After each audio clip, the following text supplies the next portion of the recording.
And I think this is really why it's very important that we have some direction from governments, obviously informed by all the other stakeholders, as Bill suggests.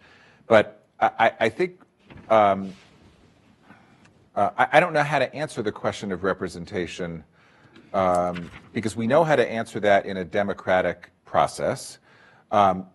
I would submit that the internet institutions are, by design, not democratic. They don't get their legitimacy from the consent of the governed. They just don't.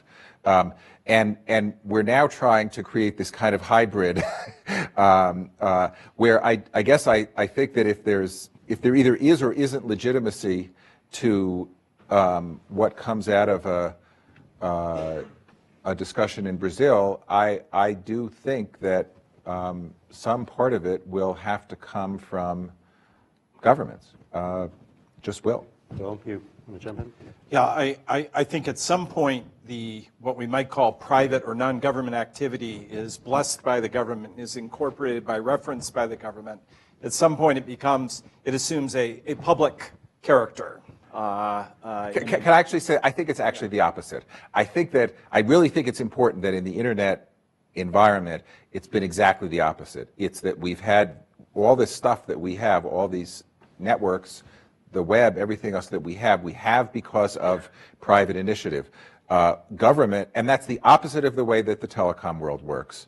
And I still, in this room, still feel very much a little bit sort of odd person out. I'm suggesting, Danny, that at some point, the private activity, to the extent that you have privately developed norms, yes, at some point governments say, I like that norm. And either we will rely on it implicitly as an expression of public policy, or we will forego public intervention because it exists and works well. I'm just suggesting to the extent that it becomes a pillar, either explicit or implicit, for public policy.